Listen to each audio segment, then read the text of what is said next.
এবারের আইপিএল এর নিলামে বাংলাদেশি ক্রিকেটার দল না পাওয়ায় বাংলাদেশিদের বাদ দিয়েই বিশ্বের সবচেয়ে জনপ্রিয় এই ফ্র্যাঞ্চাইজি লিগটি চলছিল।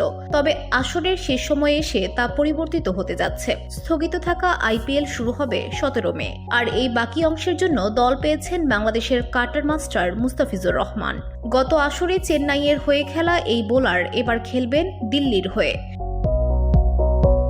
2 বছর পর আবারও দিল্লি ক্যাপিটালসের জার্সিতে দেখা যাবে বাংলাদেশের তারকা পেসার মুস্তাফিজুর রহমানকে। আইপিএল 2025-এর বাকি অংশের জন্য তাকে দলে ভিড়িয়েছে দিল্লি, কারণ ব্যক্তিগত কারণে পুরো মৌসুম থেকে ছিটকে গেছেন অস্ট্রেলিয়ান ব্যাটার জ্যাক ফ্রেজার ম্যাকগার। মুস্তাফিজকে এবার 6 কোটি রুপিতে দলে নিয়েছে দিল্লি। চলতি মৌসুমের দ্বিতীয় পর্ব শুরু হচ্ছে 17 মে থেকে। তার আগেই চূড়ান্ত হলো এই পরিবর্তন। 29 বছর বয়সী মুস্তাফিজ এর আগেও দিল্লির হয়ে খেলেছেন 2022 ও 2023 মৌসুমে, যেখানে 10 ম্যাচে 9 উইকেট নিয়েছিলেন এই বাঁহাতি পেসার।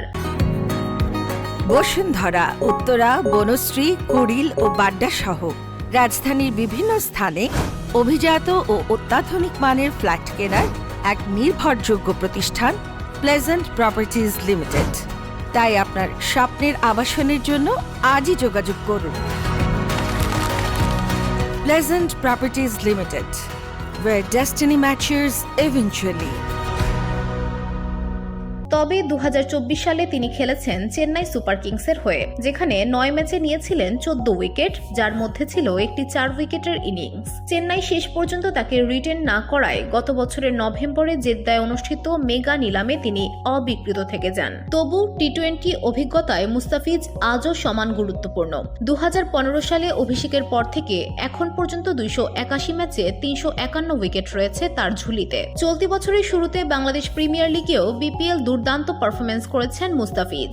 ঢাকা ক্যাপিটালসের হয়ে 12 ম্যাচে 13 উইকেট নিয়েছিলেন, দলের সর্বোচ্চ উইকেট শিকারী। দিল্লি ক্যাপিটালস তার এই অভিজ্ঞতাকেই ভরসা হিসেবে দেখছে। 2 বছর পর পুরনো দলে ফিরে আসা মুস্তাফিজের কাছে যেমন এটা আবার নিজেকে প্রমাণের সুযোগ, তেমনি দিল্লির জন্য হতে পারে নতুন উদ্দীপনা।